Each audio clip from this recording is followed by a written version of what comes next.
Números 32:23. Dice así la palabra del Señor: mas si así no lo hacéis, he aquí que habréis pecado ante Jehová, y sabed que vuestro pecado os alcanzará. Quiero leerlo nuevamente. Dice: mas si así no lo hacéis, he aquí habréis pecado ante Jehová, y sabed que vuestro pecado os alcanzará. Vamos a orar. Padre, te damos gracias en esta mañana en el nombre de Jesús, porque eres bueno. Gracias por el amor, por la misericordia que manifiestas cada día, Señor, hacia nosotros, por tu especial cuidado, Señor, por todas las bendiciones que has traído a nuestras vidas, Señor, por esta semana que terminó y esta nueva semana que estamos comenzando, Señor. Hoy te pedimos, venimos a tu casa, Señor, a pedirte que nos llenes de tu presencia, que tu Espíritu, Señor, venga sobre nosotros con una palabra, Señor, para bendecir nuestras vidas. Que tu palabra sea en nuestro corazón, Señor, como la semilla que viene a la tierra fértil para germinar, para crecer, para dar fruto, Señor, para que nuestras vidas te glorifiquen. Porque tú dijiste, Señor Jesús, en esto es glorificado mi Padre, en que llevéis mucho fruto y seáis así mis discípulos. Te lo pedimos por tu Hijo amado Jesucristo. Amén y amén. Gracias a Dios que tenemos la oportunidad nuevamente de venir a su palabra. Y el día de hoy queremos hablar desde un tema muy importante, ¿verdad? Que no debemos de olvidar, porque hay muchas cosas que tenemos que aprender acerca de la palabra de Dios, cosas muy prácticas, algunas un poquito más profundas, ¿verdad? Algunas acerca de doctrina o acerca de muchas facetas, ¿verdad? De la enseñanza que la palabra del Señor nos da. Pero hay algo muy importante que no podemos dejar de lado, ¿verdad? Que siempre tenemos que estar insistiendo, siempre tenemos que estar haciendo hincapié en ello, porque es una constante en nuestras vidas, que es el pecado. El pecado es abordado por la palabra del Señor de una manera contundente, de una manera tajante, ¿verdad? La palabra de Dios, el Señor nos habla acerca del pecado sin ninguna contemplación. El Espíritu Santo, Dios mismo, viene a nuestras vidas y de la manera más amorosa, decía un predicador, ¿verdad? Hace mucho tiempo, de la manera más amorosa y más tierna, cuando tú vienes a la iglesia, cuando tú vienes a la presencia del Señor, dice, el amor, el Señor viene con mucho amor y con mucha ternura, dice, y nos echa nuestros pecados en la cara, para que nosotros podamos reconocerlos, para que nosotros podamos darnos cuenta de nuestra condición humana, ¿verdad? Pecadora, y podamos entonces acudir a aquel que es el único que nos da la respuesta, que nos da la solución. En este pasaje de Números, el Señor estaba dándoles una instrucción a los líderes de las tribus de Israel acerca de la conquista de la tierra, de la manera como iban a organizarse para tomar la tierra una vez que habían llegado, habían entrado ya en ella. Y el Señor les da unas instrucciones, pero después de darles las instrucciones, les da una advertencia. El Señor les dice, bueno, ya les dije lo que tienen que hacer. Y al final les lanza esta advertencia, dice, mas si así no lo hacéis, he aquí habréis pecado ante Jehová, y sabed que vuestro pecado os alcanzará. Cuando dice que nuestro pecado nos alcanzará, obviamente se está refiriendo a las consecuencias del pecado. Está diciendo que no importa a dónde vayamos, no importa lo que estemos haciendo, quiénes seamos, no importa en dónde estemos ni con quién estemos, las consecuencias del pecado siempre van a llegar a nuestra vida.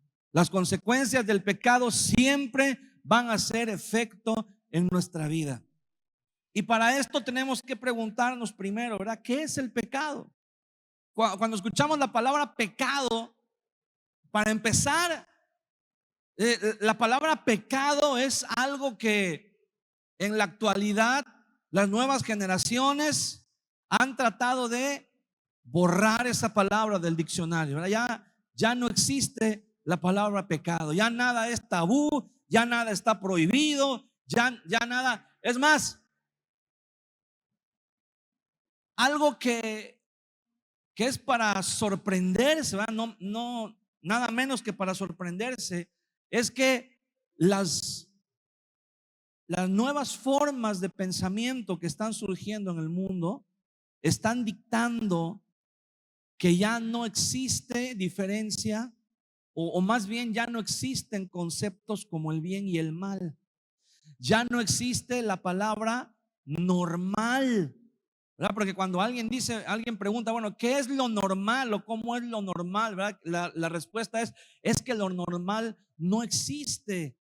Las cosas son como tú las quieras, como tú sientas, como tú lo desees, como tú lo necesites. Pero la palabra normal no existe, la palabra bueno y malo no existe, la palabra pecado no existe, porque todos somos libres para hacer lo que querramos, ¿verdad? Y para vivir como querramos vivir cada quien, cada uno de nosotros. Esos son los pensamientos del mundo. Pero la palabra de Dios dice que hay un pecado, y ese pecado consiste en vivir en contra de la voluntad de Dios. Esa es la definición del pecado. Vivir en rebelión, vivir abiertamente en rebeldía hacia la voluntad de Dios. Cuando nosotros sabemos que la voluntad de Dios nos dicta caminar en una dirección, vivir de cierta manera, y nosotros deliberadamente tomamos la decisión de ir en la dirección contraria, de hacer las cosas de una manera diferente, y aparentemente no pasa nada.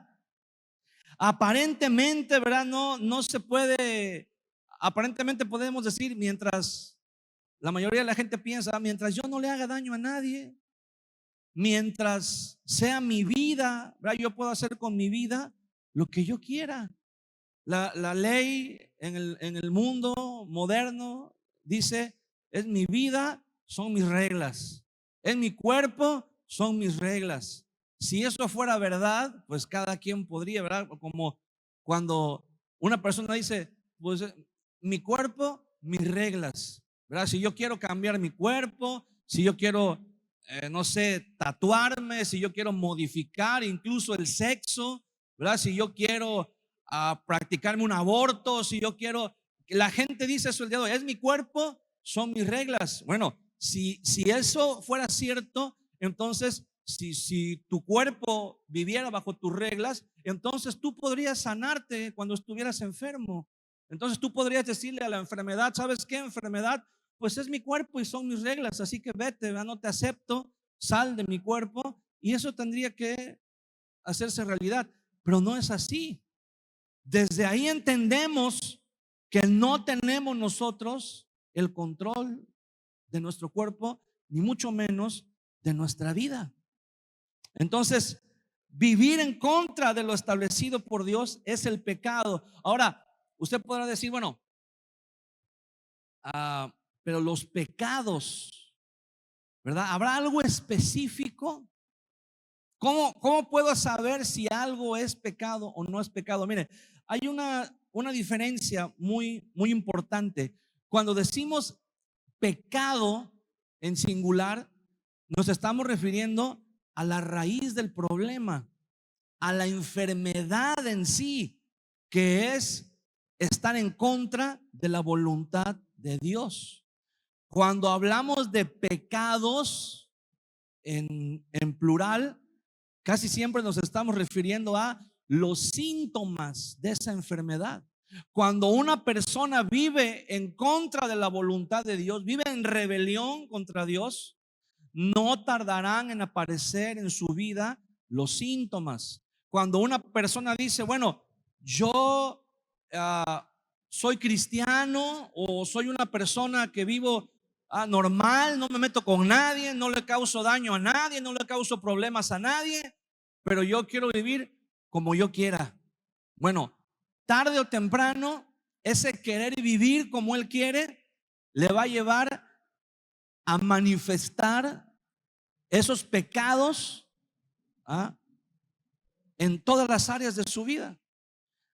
Aunque una persona diga, ¿verdad? Yo no digo mentiras, yo no robo, yo no he matado a nadie, pero simplemente, ¿verdad? Alguien puede decir, pero simplemente tengo una aventura por ahí, ¿verdad? Una aventura romántica, pero de ahí en fuera yo no hago nada más malo, ¿verdad? Yo de ahí en fuera me porto bien. Pero si la persona persiste en vivir en esa rebeldía, tarde o temprano va a terminar manifestando en todas las áreas de su vida. Va a terminar, obviamente va a terminar teniendo que decir mentiras. Va a terminar robando, va a terminar, incluso puede terminar matando. Porque el pecado es progresivo. Va reclamando cada vez más y más territorio o terreno en nuestras vidas. Entonces tenemos que entender que no podemos tapar. Si usted va en una lancha y esa lancha tiene 5 agujeros por donde está entrando el agua, si usted tapa 4 agujeros, el último agujero que queda abierto lo va a hundir de todos modos.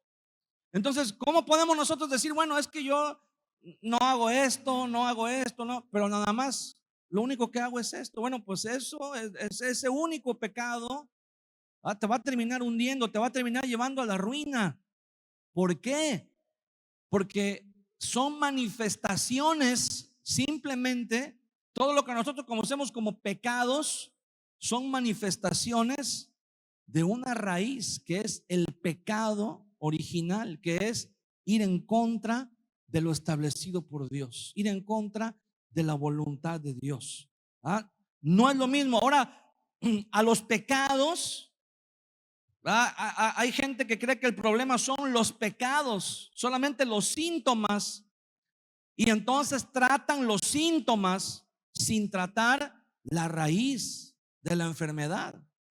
Y los pecados, lo que la gente conocemos como pecados, ahora los hemos llamado de diferentes maneras. Los hemos llamado defectos de carácter, los hemos llamado vicios, los hemos llamado faltas o desviaciones morales, pero no es lo mismo. El pecado va más allá de todo esto. Le voy a decir por qué. Porque las fallas de carácter, los defectos de carácter pueden ser, sí pueden ser tratados, sí pueden ser moldeados, sí pueden ser reformados, pero es necesario atacar la raíz del problema. No basta solamente con moldear la conducta de una persona. No basta solamente con que una persona adquiera una disciplina. Se necesita ir a la raíz del problema. Se necesita ir al espíritu. Fíjese bien, Adán y Eva, cuando el Señor los puso en el huerto del Edén, el Señor les dio instrucciones. Les dijo: pueden comer de todos los árboles, el fruto de todos los árboles que hay en el huerto, menos uno. Ese árbol, el árbol de la ciencia del bien y el mal, ese es el único, les dijo el Señor, que no pueden probar. no lo pueden comer. Ese está reservado exclusivamente para el Señor. Es de su propiedad. Y durante un tiempo, ellos vivieron ahí en el huerto del Edén sin ningún problema. Obedecieron a Dios. No sabemos cuánto tiempo vivieron ellos ahí en el huerto del Edén. La Biblia nos presenta un resumen solamente de lo que pasó, pero no sabemos si vivieron 10 años o 20 años o 1000 años ahí en el huerto del Edén. Lo que sí sabemos es que un día ellos decidieron tomar su propio destino en sus manos. Ellos decidieron que podían tener una opinión diferente a lo que Dios les había mandado. Ellos creyeron que podían hacer las cosas a su manera, y entonces tomaron una decisión. Dice la Biblia que entonces Eva, al prestar atención a lo que la serpiente le decía, comenzó a ver el fruto de otra manera. Comenzó a ver el fruto atractivo. Lo que antes tal vez les parecía inconcebible. ¿Cómo vamos a comer? Ni siquiera pensar en comer el fruto. Tan solo la idea de desobedecer lo que Dios les había dado era para ellos una locura. Pero un día prestaron atención a lo que la serpiente decía y comenzaron a ver el fruto con otros ojos. Comenzaron a darse cuenta que les empezó a parecer atractivo. Les empezó a parecer, dice, codiciable. Les empezó a antojar el fruto. Y entonces comieron. Decidieron desobedecer a Dios. Y Dios les había dicho algo muy importante: el día que coman de ese fruto, ¿qué les dijo Dios que iba a pasar? Que iban a morir. Pero cuando leemos la historia, vemos que no murieron. Y mucha gente se pregunta: ¿y por qué no se murieron? Algunos dicen, bueno, se murieron después, con el paso del tiempo, ¿verdad? Iban a vivir para siempre, pero se cambiaron los planes y ya no vivieron para siempre, ¿verdad? Murieron algunos años después. Pero la Biblia nos dice otra cosa. Si analizamos la situación, si analizamos las cosas de una manera más profunda, nos vamos a dar cuenta que en realidad Adán y Eva sí murieron el día que comieron el fruto. Pero no fue una muerte física. Fíjese bien, en Génesis capítulo 2, cuando el Señor crea, ¿verdad? Aquí se nos presenta un segundo relato de la creación del hombre. Cuando el Señor dice, Génesis capítulo 2, versículo 7, entonces Jehová Dios formó al hombre del polvo de la tierra y sopló en su nariz aliento de vida, y fue el hombre un ser viviente. Dice bien, dice que Jehová Dios formó al hombre del polvo de la tierra y sopló en su nariz aliento de vida. La palabra que el Señor usa para decir aliento es una palabra que en el idioma original hebreo está en plural. Entonces podríamos leer que el Señor sopló alientos de vida en el hombre, en Adán. ¿Por qué alientos? Porque no solamente le dio vida, dice, y fue el hombre un ser viviente. En el idioma original dice, fue el hombre un alma viviente, ¿no? Entonces, al ser un alma viviente, la palabra alma es la palabra en hebreo, es la palabra nefesh. Eso significa alma, significa algo que respira, algo que tiene vida, algo que tiene conciencia. Y en nuestra alma Dios nos creó, mire, Dios nos creó con un cuerpo. ¿Para qué Dios nos dio el cuerpo? No para bailar ni para nada, ¿verdad? De lo que pensamos. Pero Dios nos dio el cuerpo para que tengamos conciencia del mundo que nos rodea por medio de los sentidos. ¿Sí se acuerda cuáles son los sentidos, ¿verdad? La vista, el olfato, el tacto, todo eso. Bueno, a través de nuestros sentidos, que los podemos tener por nuestro cuerpo, tenemos conciencia del mundo que nos rodea, ¿verdad? Podemos saber cómo son las cosas que nos rodean, de qué color son, cómo se sienten, a qué saben, cómo se escuchan. Tenemos conciencia de ello por nuestro cuerpo mediante los sentidos. Ahora, tenemos un alma que Dios nos creó como un alma, somos un alma. Y en el alma, hermano, Dios nos creó con un alma para que tengamos conciencia de nosotros mismos, para que tengamos conciencia de que somos seres reales, no somos producto de la imaginación. Solamente, ¿verdad? Como algunas personas creían en la antigüedad, que solamente que no existíamos en un plano físico, sino que solamente éramos el pensamiento de algún ser divino, de algún Dios. Pero el Señor nos creó como un alma para que tengamos conciencia de nosotros mismos a través de nuestra mente, a través de nuestros sentimientos. Tenemos conciencia de nosotros mismos. Pero también Dios nos dio un espíritu. Y ese espíritu Dios nos lo dio. ¿Para qué cree?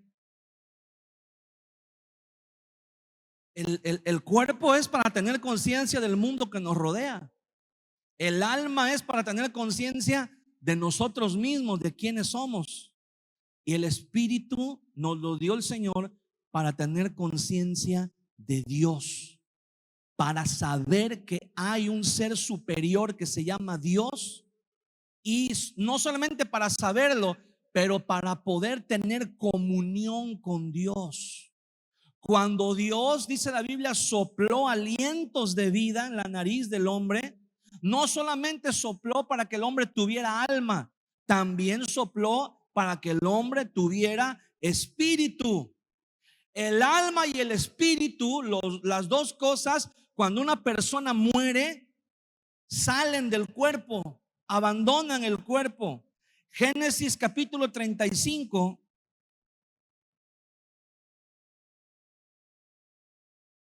En Génesis capítulo 35, versículo 18, nos dice, hablando acerca de Raquel: y aconteció que al salírsele el alma, entre paréntesis dice, pues murió. Aquí está diciendo cómo al dar a luz a su último hijo, a su hijo más pequeño, murió dando a luz, murió en el parto. Pero la Biblia lo describe, cuando muere, lo describe diciendo, aconteció que al salírsele el alma. O sea, se le salió el alma, se le salió el nefesh. Y ahí mismo, en el versículo 29, Génesis 35, 29, habla de la muerte de Isaac. Y dice, y exhaló Isaac el espíritu y murió. La palabra espíritu en hebreo es la palabra ruaj. Entonces nos está hablando de dos cosas diferentes. Cuando habla de Raquel dice, exhaló y se le salió el alma. Al salírsele el alma, murió. Pero cuando habla de la muerte de Isaac dice, y exhaló el espíritu. Entonces, ¿cuál de los dos es correcto? Los dos. Porque cuando una persona muere, el espíritu, tanto el espíritu como el alma, salen del cuerpo. Pero muchas veces no tenemos conciencia de que tenemos un espíritu, porque a causa del pecado nuestro espíritu está muerto. Estamos muertos espiritualmente. Adán y Eva, fíjese bien, la palabra muerte, ¿por qué dice que Raquel cuando murió, dice, se le salió el alma? Isaac cuando murió, dice, se le salió, exhaló el espíritu. Porque la muerte significa eso, separación. Se separaron del cuerpo, el alma y el espíritu. Eso significa la muerte, separación. Entonces, Adán y Eva sí murieron el día que desobedecieron a Dios, pero murieron espiritualmente porque su espíritu se separó del espíritu de Dios. Al desobedecerle a Dios, inmediatamente, de manera automática, perdemos la comunión. Adán y Eva perdieron la comunión. Se rompió el vínculo que los unía con Dios porque decidieron hacer las cosas a su manera y no como Dios les había dicho. Entonces, esa desobediencia, esa rebeldía es el pecado, es la raíz del problema. Como consecuencia de esa raíz vinieron muchos pecados. ¿Por qué? Porque esa rebeldía, esa condición de muerte espiritual fue heredada a todos sus descendientes, a toda la humanidad. Ahora, eso parece una injusticia muy grande. Ahorita vamos a ver de qué se trata esa injusticia, porque hay otra injusticia aún más grande todavía. ¿Cómo que porque Adán y Eva pecaron, yo ya nací con el pecado? Pues yo qué culpa tengo, yo no me comí el fruto, se lo comieron ellos. ¿Por qué? ¿Por qué tengo yo el pecado? Bueno, no nacemos con el pecado en sí, pero sí nacemos con todas la predisposición a pecar. ¿Ok? No nacemos pecadores, pero nacemos con la cara de pecador, ¿verdad? Y todavía le echamos ganas. Entonces, fíjese bien, el alma y el espíritu son dos cosas diferentes, pero el ser humano se ha concentrado solamente en el alma. Hubo un médico muy famoso en el siglo pasado, Sigmund Freud. Probablemente usted ha oído hablar acerca de él, ¿verdad? Un neurólogo, psicólogo, psiquiatra, fue la persona que desarrolló algo que se usa casi en todas las terapias psicológicas del día de hoy, que se llama el psicoanálisis. Este hombre comenzó sus estudios y comenzó practicando algo que se llama la hipnosis. Comenzó explorando el pasado de las personas, porque él decía que los problemas que la gente manifestaba siendo adultos tenían su origen en los traumas que habían vivido cuando eran niños. Y entonces comenzó a hacer hipnosis, comenzó a hacer regresiones y parecía ser que funcionaba. Parecía ser que entre comillas, ¿verdad?, al arreglar los traumas que habían vivido las personas cuando eran niños, su conducta como adultos cambiaba. Su conducta como adultos, al procesar, ¿verdad?, lo que habían vivido en el pasado, su conducta en el presente era moldeada, era cambiada. Y el día de hoy se han desarrollado muchas prácticas terapéuticas. El día de hoy se han desarrollado muchos métodos, muchas disciplinas mediante las cuales se pueden moldear el comportamiento del ser humano. Hay grupos, ¿verdad?, de ayuda. Hay lugares en donde usted puede acudir, hay lugares en donde le pueden dar, ¿verdad?, cierta asesoría.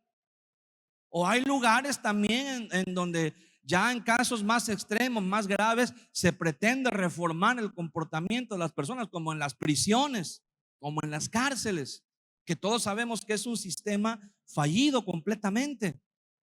Pero cuando se moldea el comportamiento de una persona mediante una disciplina, mediante una terapia, fíjese bien, el carácter, el comportamiento de una persona se puede moldear.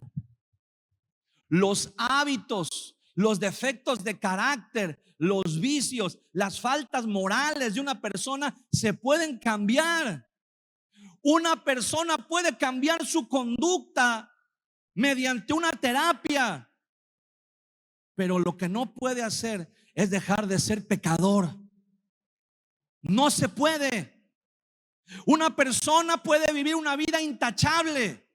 Una persona puede dejar de mentir, puede dejar de robar, puede dejar de adulterar, puede dejar de beber, puede dejar de drogarse, pero no puede dejar de ser un pecador. Sigue siendo un pecador.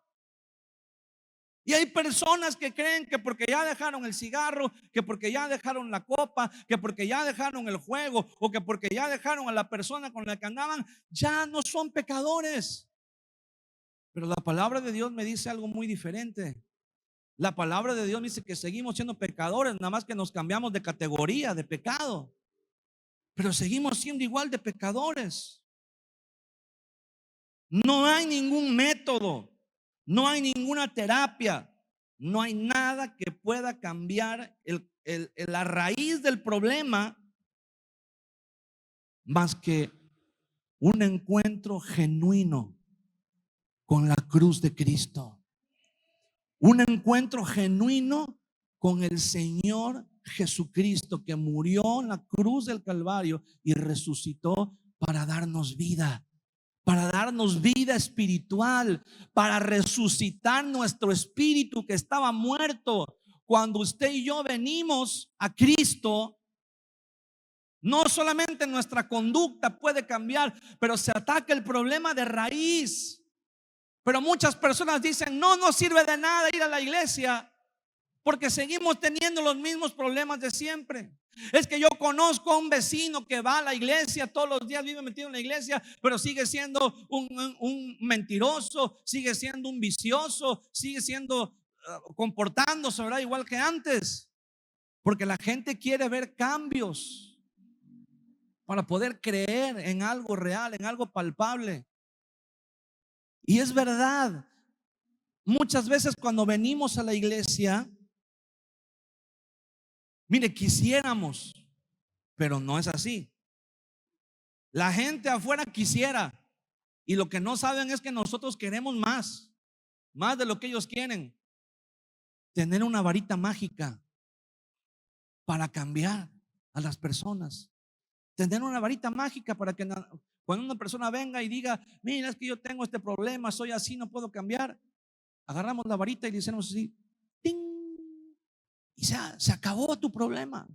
Se resolvió tu problema. Ya no hay más alcohol, ya no hay más droga, ya no hay más mentira. Pero ¿qué cree, hermano? No es así como el Señor trabaja. Porque el Señor primero ataca el problema de raíz y después comienza a trabajar desde adentro hacia afuera. El apóstol Pablo dice: estoy convencido que aquel que comenzó en vosotros la buena obra la perfeccionará hasta el día de Jesucristo. Señor, pero eso tarda mucho. Señor, pero ¿qué pasa si el día de Jesucristo llega y yo todavía estoy a mitad del proceso? Por eso Dios, por eso el método del Señor es mucho más efectivo. Porque si la salvación dependiera de que cambiáramos completamente de manera externa, hermano, nadie sería salvo. Pero la salvación no depende de nuestros cambios externos. La salvación viene de un cambio interno, en donde yo ya vine a Cristo, ya no soy un pecador. Puedo pecar ocasionalmente, pero ya no es mi naturaleza pecar. Peco porque es inevitable muchas veces en nuestro caminar, en nuestro andar diario, cometer errores, pero ya no es nuestra naturaleza pecar. Por eso el apóstol Juan dice: si alguno practica el pecado, esclavo es del pecado. El que practica el pecado es el que trata de arreglar los síntomas, pero no ataca el problema de raíz, y sigue siendo un pecador, aunque sea la persona más recta. Hay mucha gente que dice: es que yo tengo un vecino que no es cristiano, es más, no es de ninguna religión, ni cree en Dios, pero es un hombre íntegro.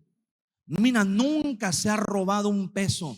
Le dieron un premio, un reconocimiento en su trabajo, porque siempre es el más responsable, siempre es el que llega más temprano, siempre es, ¿verdad?, el mejor, siempre es el que más se esfuerza, siempre la esposa, ¿verdad?, está contentísima porque nunca ha tenido ninguna falta como marido. Los hijos, ¿verdad? Hijo, ese es el padre modelo, el mejor. Pero con todo y eso, es un pecador y necesita a Cristo. Porque le voy a decir algo, la integridad tiene su origen en lo moral, en el alma.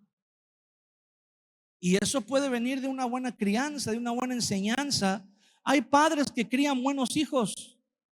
Hay padres que crían hijos ejemplares, le dan una buena educación, le inculcan principios morales y éticos excelentes.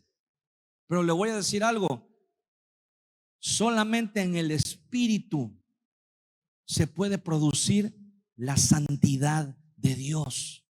Solamente por medio de una comunión de nuestro espíritu con el espíritu de Dios pueden hacer una santidad. Porque hay personas que pueden ser íntegras aparentemente. Usted puede recordar, ¿verdad? Hay una historia de una anécdota que, o sea, que sucedió, pues, que fue verdad. De una pareja que fue a comprar una pizza y pagaron por la pizza, se las entregaron y se la llevaron a su casa. Entonces, cuando llegan a su casa, abren la caja de la pizza y se dan cuenta que no había pizza en la caja, había muchísimo dinero.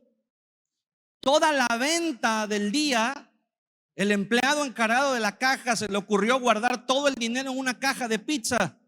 Entonces, cuando esta pareja llegó y compró la pizza, le dieron la caja donde estaba todo el dinero. Y esta persona regresó a la tienda. Y cuando llegó, obviamente ya había un alboroto.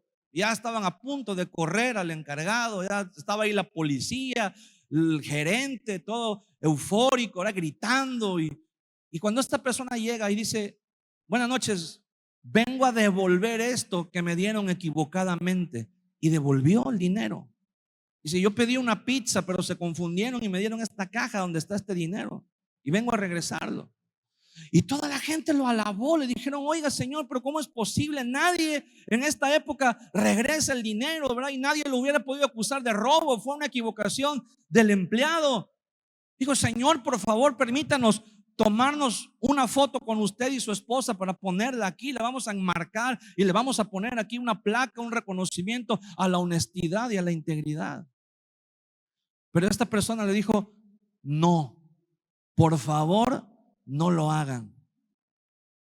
¿Pero por qué? ¿Por qué no quiere que se le reconozca su integridad? Y esta persona dijo: porque la mujer con la que vengo no es mi esposa, es mi amante. Entonces, a veces la integridad se refleja de algunas maneras, pero no es lo mismo la integridad en lo moral, en donde aparentemente podemos ser muy correctos, que la santidad que viene de Dios. La santidad solamente puede venir de Dios. Es algo que nace de una relación. Jesús dijo: sed santos porque yo soy santo. No era un mandamiento. No era que Jesús les estaba diciendo: tienen que ser santos como yo. No, Jesús les estaba diciendo: pueden ser santos porque yo soy santo, porque yo tengo santidad, porque yo les doy de mi santidad, porque yo los hago santos. Pero ¿cómo puede llegar la santidad de Jesús a nosotros? Por medio de una comunión de nuestro espíritu con el espíritu de Dios. Pero si nuestro espíritu está muerto, estamos separados espiritualmente del Señor. Isaías capítulo 59. El profeta Isaías nos da un panorama de lo que es una vida separados de Dios. Isaías capítulo 59 versículo 1: he aquí que no se ha acortado la mano de Jehová para salvar, ni se ha agravado su oído para oír. O sea, aquí está diciendo, Dios no ha perdido su poder para salvar. Por supuesto que Dios nos puede salvar. Pero dice en el versículo 2, pero vuestras iniquidades han hecho división entre vosotros y vuestro Dios, y vuestros pecados han hecho ocultar de vosotros su rostro para no oír. Por supuesto que Dios puede salvar, pero ¿quién busca a Dios para ser salvo? ¿Quién reconoce su necesidad? ¿Quién reconoce su pecado? ¿Quién es capaz de venir delante de Dios y decirle, Señor, soy un pecador, perdóname? Solamente aquel a quien el Espíritu Santo le hace sentir, le redarguye de pecado y le da convicción. ¿Cómo puedes arrepentirte de tus pecados si no sabes que eres un pecador? Hay gente que no sabe que son pecadores. Hay gente que creen que viven normal y que están bien y que no pasa nada. Pero cuando el Espíritu Santo viene, dice la palabra de Dios que cuando el apóstol Pedro predicó en Hechos capítulo 2, ese sermón tremendo en donde les hizo ver que ellos habían crucificado al Mesías, al Hijo de Dios, aquel de quien profetizó David en sus salmos. Dice la Biblia que ellos, así lo describe la Biblia, compungidos de corazón, o sea, con el corazón estremecido, con el corazón aplastado por la carga de saber que eran pecadores, le preguntaron a Pedro, ¿qué haremos, hermano? ¿Qué tenemos que hacer? Dinos, por favor, ¿cuál es la solución? ¿Qué necesitamos? Y Pedro les dice, arrepiéntanse cada uno de ustedes y vengan al Señor Jesús. Arrepiéntanse de sus pecados, vengan a Cristo. El Señor Jesús nos llama a tener un encuentro personal con Él. Él es el único que puede remediar el problema del pecado. Él es el único que puede lidiar. Él es el único que puede arrancar de raíz. Y aunque en el proceso todavía tengamos algunos tropiezos, aunque en el proceso todavía tengamos, pero el Señor sigue trabajando. El Señor sigue cada día. Hermano, tú te puedes dar cuenta, si tú miras hacia atrás en tu vida, en tu pasado, tú te puedes dar cuenta que no eres el mismo que cuando llegaste a la iglesia.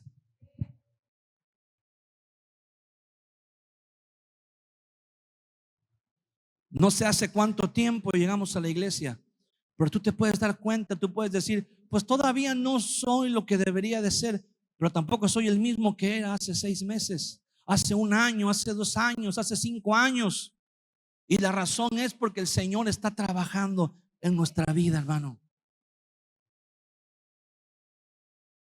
Una vez un amigo me platicó, él era un pastor, y me dijo, encontré la manera perfecta de ilustrar el pecado con algo que me pasó con mi hija. Y me contó su anécdota. Me dijo, un día iba yo con mi hija por la calle, después de que había llovido salimos al parque, y a mi hija le gustaba mucho brincar en los charcos y que el agua salpicara hacia los lados. Entonces cuando veía un charco, corría, saltaba y caía con los zapatos en el charco, y le gustaba ver cómo el agua salpicaba muy fuerte. Dice, y en una de esas ve un charco, corre, brinca, y no era un charco, era un registro de aguas negras que no tenía tapa. La habían dejado destapada y con la lluvia no se veía, no se distinguía. Dice, entonces la niña brincó y se sumergió por completo en las aguas negras. Dice, obviamente, rápido, dice, metí el brazo y la agarré por el pelo y la saqué de ahí. Corrimos a la casa. Dice, y llegamos a la casa y la metimos a bañar, ¿verdad? La bañamos con detergente, con jabón, la restregamos, le quitamos todo rastro de suciedad que pudiera tener, y hasta que dejó de apestar, ¿verdad? La enjabonamos, quién sabe, como 100 veces. Y después de que ya dejó de oler feo, dice, todavía después que la sacamos del baño, la tallamos todo el cuerpo con alcohol, con líquido desinfectante, la dejamos reluciente de limpia. Sí, y ya, la ropa obviamente se tiró a la basura, se vistió la niña con ropa limpia, como si no hubiera pasado nada.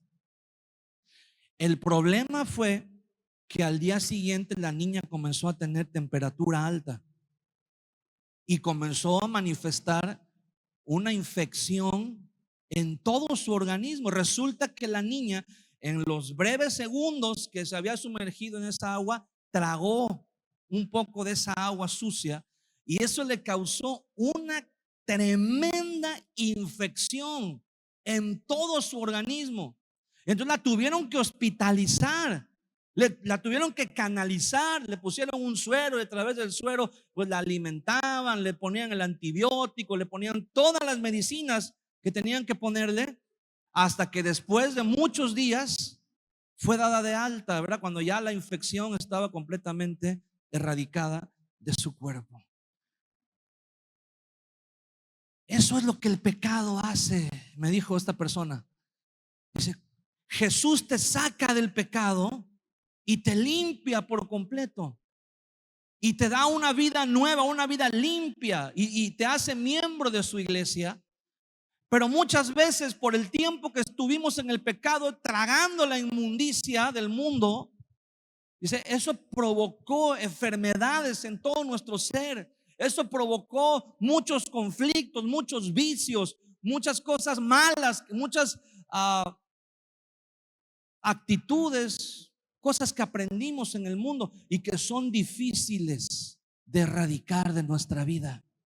Y solamente mediante un proceso de una comunión profunda con el Señor, de mucha oración, de mucho ayuno, se puede erradicar completamente la infección que el pecado dejó en nuestro interior, en nuestra vida. Ese es el proceso en el cual estamos todos nosotros como cristianos, en un proceso de purificación. Sí, ya Jesús nos limpió, ya Jesús nos cambió las ropas, ya Jesús nos transformó, ya Jesús nos declaró limpios, santos, ¿verdad? Como en Zacarías capítulo 3, cuando el Señor declara limpio al sumo sacerdote.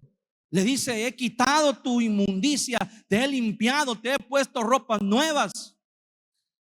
Ahora mantente en santidad. Los síntomas del pecado se manifiestan en nuestra vida por una razón. Les decía hace un momento, muchas veces pensamos, pero ¿por qué nazco? Mira, no nacemos con pecado en sí, pero nacemos con toda la capacidad de pecar. Hay algo que se llama concupiscencia, que es la tendencia que nosotros tenemos a ir hacia el mal. Es como cuando se dice vulgarmente, ¿verdad? Que la cabra tira al monte. Es el instinto, es nuestro pensamiento, es nuestra humanidad viciada y corrompida que siempre se va a inclinar hacia el mal. Siempre se va a inclinar. Hay que hacer un esfuerzo por mantenernos en el camino del Señor. Pero para mantenernos en el camino del mal, usted no tiene que hacer absolutamente nada más que soltar el volante y solito, ¿verdad? Ni un Tesla se va tan derechito como nosotros nos vamos al pecado cuando nos soltamos del Señor. El otro día salió en las noticias un video de un muchacho que llegó a su casa en su automóvil Tesla, lo estacionó enfrente de su casa, se bajó y abrió la puerta, o sea, entró él a su casa y nada más con el control, ¿verdad? Le oprimió el botón para que el carro, pues son carros que ya se estacionan, ¿verdad? Solitos entran al garage de manera automática.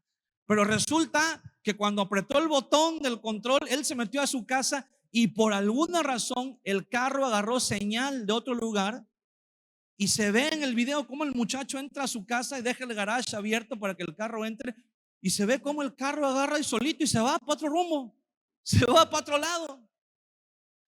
Así somos nosotros, hermano. Dice el profeta Isaías en el capítulo 1, dice: el buey conoce el pesebre de su amo, y el asno conoce la casa de su señor. Dice: pero Israel no entiende, mi pueblo no tiene conocimiento. Se alejan, dice el Señor, a la primera oportunidad que tienen, porque así es el pecado. Mire, el pecado, le voy a decir, cuando se conjugan la concupiscencia. Voy a poner un ejemplo así claro para que podamos entender.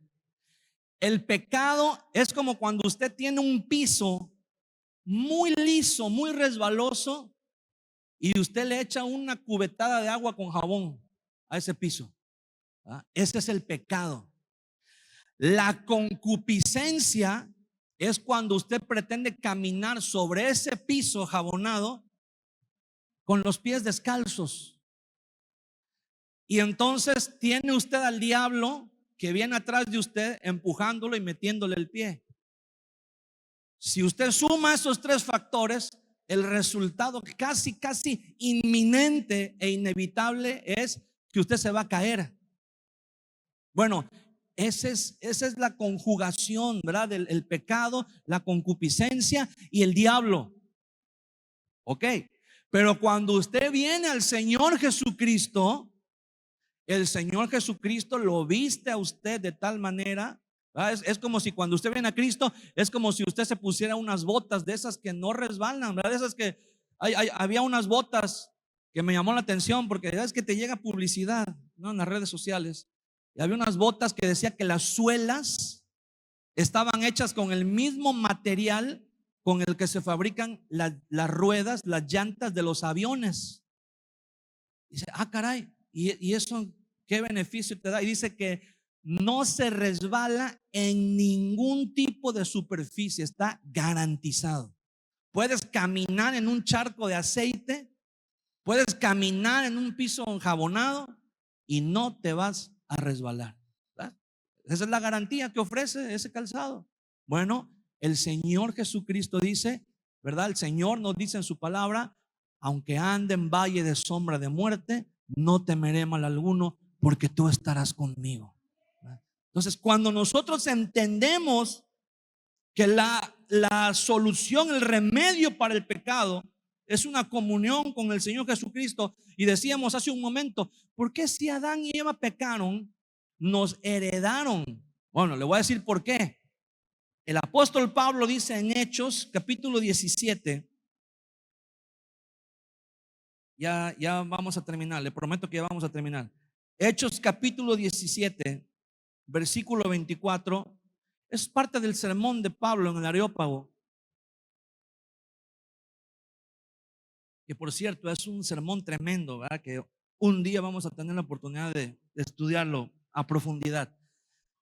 Dice: el Dios que hizo el mundo y todas las cosas que en él hay, siendo Señor del cielo y de la tierra, no habita en templos hechos por manos humanas, ni es honrado por manos de hombres, como si necesitase de algo, pues Él es quien da a todos vida y aliento y todas las cosas. Versículo 26: y de una sangre ha hecho todo el linaje de los hombres, para que habiten sobre la faz de la tierra.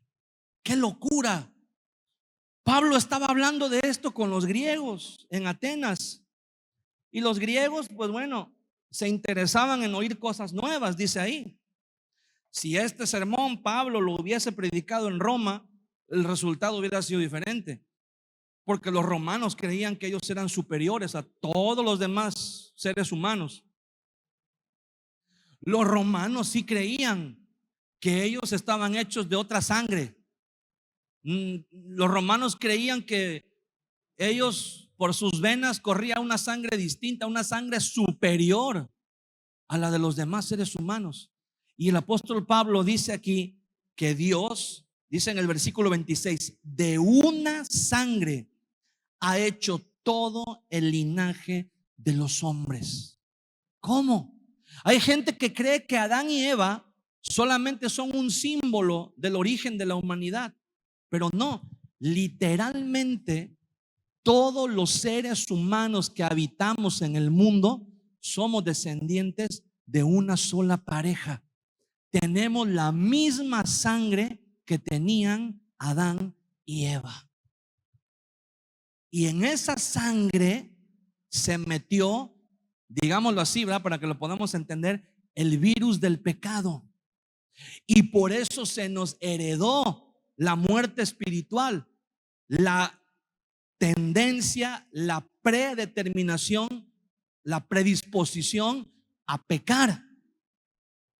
¿Por qué? ¿Por qué Dios lo hizo así? Bueno, eso parece injusto, pero le voy a decir por qué el Señor lo hizo así. Porque también, mire, si Dios hubiese hecho, como muchas personas creen, un Adán y Eva en Europa, otro Adán y Eva acá en México, ¿verdad? Otro Adán y Eva en Sudamérica, otro Adán y Eva allá por África, otro Adán y Eva allá con los chinos, ¿verdad? Pero Dios no tenía ninguna prisa en llenar el mundo, en poblar el mundo. Dios no estaba enfocado en el tiempo que se iban a tardar en llenar la tierra, sino en la manera como la iban a llenar, enseñándole a sus hijos. Cuando Dios le dio la orden de multiplicar, no solamente se tenían que multiplicar en número, también tenían que multiplicar esa imagen suya que Dios puso en el ser humano. Pero como Adán y Eva pecaron, desobedecieron a Dios, poco a poco en las siguientes generaciones se comenzaron a manifestar otros síntomas de rebelión contra Dios. Entonces Dios creó, escuche bien esto, dice la Biblia, de una sola sangre. Y aquí viene una pregunta muy interesante: ¿por qué Dios creó primero a Adán y luego a Eva? Las mujeres dicen, porque echando a perder se aprende. Por eso dicen las mujeres, pues primero creó a Adán y luego creó a Eva. Y los hombres dicen, ¿por qué la creó de la costilla de Adán? Y los hombres dicen, porque ya se había acabado el barro del bueno. Ya todo se lo gastó el Señor en nosotros. Pero le voy a decir cuál es la razón. Por lo que dice Pablo aquí: de una sola sangre. El Señor creó primero a Adán. Genéticamente el ser humano está compuesto, ¿verdad?, en sus células, en el ADN, que es en donde viene la herencia, lo que se transmite, las características que se transmiten a los hijos. En las células del ADN están los cromosomas, que es ahí donde vienen las características, ¿verdad? Ahí donde viene por qué usted tiene la misma nariz de su abuelo, por qué usted tiene los mismos rasgos, ¿verdad?, de su familiar, el color de piel, el tamaño de la cabeza. Bueno, entonces hay en cuanto al género femenino y masculino, el hombre está compuesto por dos cromosomas, un cromosoma X y un cromosoma Y o Y, ¿verdad?, como le queramos decir. Pero la mujer está compuesta genéticamente en el área sexual por dos cromosomas X. Si Dios hubiese creado primero a la mujer, primero a Eva, ¿de dónde iba a sacar el cromosoma Y si la mujer solamente tenía cromosoma XX? Hubiera tenido el Señor que crear otra sangre diferente para crear el género masculino. Pero entonces Pablo no hubiera podido predicar después en Atenas diciendo que de una sola sangre Dios creó todo el linaje de los hombres. Entonces Dios crea primero a Adán para tener los dos cromosomas, el X y el Y. Y después dice que Dios hizo que Adán cayera en un sueño profundo. Pregunta: ¿qué fue lo que le quitó Dios a Adán? ¿Por qué una costilla? Porque la sangre se produce en la médula ósea. Y Dios necesitaba quitarle un hueso a Adán para producir la sangre de Eva, para producir, tomar el cromosoma X y duplicarlo y tener así, cuando Adán se despierta y la ve y dice: órale, esta es hembra, esta no es igual que yo.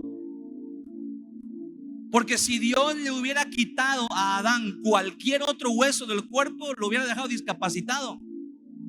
La costilla era el único hueso que Dios le podía quitar sin alterar su funcionamiento, ¿verdad? Físico, sus movimientos y todo.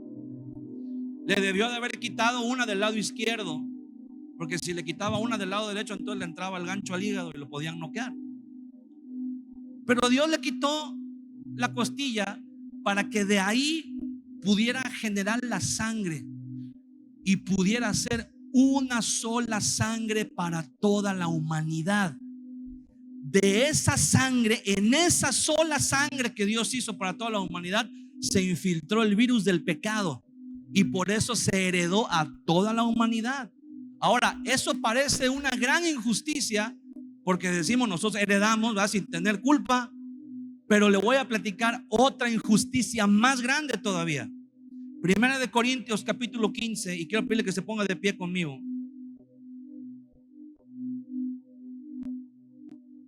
Primera de Corintios capítulo 15, versículo 21. Dice: porque por cuanto la muerte entró por un hombre, también por un hombre la resurrección de los muertos. Porque así como en Adán todos mueren, también en Cristo todos serán vivificados. Fue injusto que heredáramos el pecado de Adán, pero más injusto fue que heredáramos la vida eterna por medio de Jesucristo. Porque si bien no hicimos nada para merecer el pecado, desde un punto de vista práctico, tampoco hicimos nada para merecer la vida eterna. El Señor nos la dio como un regalo. Y todos, hermano, como todos tenemos la misma sangre, pues la vacuna que Jesús desarrolló para el pecado nos sirve a todos. Y si fuera verdad lo que muchos dicen, que tuvo que haber habido un Adán y Eva chinos, tuvo que haber habido un Adán y Eva negritos, tuvo que haber habido un Adán y Eva con características, ¿verdad?, de los esquimales o de los sudamericanos o de todos, entonces también Dios hubiera tenido que mandar a un Jesús chino, a un Jesús negro, a un Jesús sudamericano. Pero dice la Biblia que solamente envió a uno, a su Hijo unigénito, para que todo aquel que en él cree no se pierda, pero tenga vida eterna. Entonces, cuando usted y yo venimos a Jesús, cuando usted reconoce y dice: soy un pecador y necesito el perdón de Dios en mi vida, y usted se arrepiente de manera genuina, automáticamente Dios resucita nuestro espíritu y podemos volver a tener comunión con el Señor, y nos vamos llenando del Espíritu Santo cada vez más, y nos vamos regenerando cada vez más. De modo que se cumple lo que la palabra de Dios dice por medio del apóstol Pablo, que la obra que el Señor ha comenzado la va perfeccionando, cada día. Cada prueba que el Señor manda a tu vida es para perfeccionarte en algo. Cada problema que viene a tu vida, cada tribulación que has enfrentado y has superado, ha sido para perfeccionar la obra de Dios en tu vida. Pero en cuanto al pecado, cuando tú vienes a Cristo, esa es la única manera de solucionarlo. No hay otra. Si somos pecadores, y lo somos, necesitamos venir a Cristo. Y necesitamos reconocer que no solamente tenemos que cambiar algunas áreas de nuestra vida en lo superficial. Tenemos que reconocer que necesitamos ir a la raíz del problema, a lo profundo, a donde no pueden acceder los psicólogos, ni los psiquiatras, a donde no pueden moldear la disciplina, los golpes, las groserías, a donde no pueden entrar, ¿verdad? Nada, ninguno de los métodos que el ser humano ha desarrollado. Solamente el poder de Dios puede transformar nuestras vidas, puede moldear y puede cambiar de un pecador miserable condenado al infierno a un hijo de Dios santo, purificado, limpiado completamente por la sangre de Cristo, heredero de la promesa de la vida eterna. Si el Señor Jesucristo viene hoy en la noche, si tú estás a cuentas con Dios, no importa si todavía te falta cambiar muchas cosas en tu vida, pero si el Señor viene hoy por tu alma, tú te vas con el Señor, tú te vas con Él, yo me voy con Él, nos vamos con Él, porque hemos sido herederos de la promesa de la vida eterna. Pero necesitamos ese encuentro con el Señor. Necesitamos decirle: Señor, ya estoy cansado. Puedes cerrar tus ojos un momento y decirle: Señor, ya estoy cansado de batallar solamente con los síntomas. Ya estoy cansado de querer cambiar solamente en lo superficial, de querer moldear. Ya estoy cansado, Señor, de solamente cuando me encuentro en crisis corro a terapia. Cuando me encuentro en crisis corro a escribir. Cuando me encuentro en crisis corro a escuchar, ¿verdad? A métodos que he desarrollado durante mucho tiempo, soluciones temporales, pero tarde o temprano vuelvo otra vez a la misma crisis, al mismo problema. Jesús dijo: cualquiera que bebiere de esta agua volverá a tener sed, pero el que beba del agua que yo le ofrezco no tendrá sed jamás. No tendrá sed jamás, sino que el agua que yo le daré será una fuente que salte para vida eterna. Dile en esta tarde al Señor: Señor, yo quiero de esa agua. Yo quiero de esa comunión contigo, Señor. Yo quiero arrancar el problema de raíz, atacar el pecado en mi vida, Señor, y echarlo fuera. Hoy vengo a ti, Señor, y reconozco que soy pecador. Hoy reconozco, Señor, que te necesito. Hoy reconozco, Señor, que por más que me esfuerce, por más que trate de portarme bien, por más que trate de moldear o cambiar algunas áreas, algunos aspectos de mi vida, sigo siendo el mismo pecador. Sigo siendo el mismo pecador y sigo estando condenado al mismo infierno. Pero hoy te pido en el nombre de Jesús, Señor, sálvame. Sálvame del pecado. En el nombre de Jesús, yo me confieso como pecador. Señor, soy un pecador. Te necesito. Perdóname, Señor. Resucita mi espíritu. Dame vida, Señor. Esa vida que solamente tú puedes darme. Por la sangre que fue derramada en la cruz del Calvario.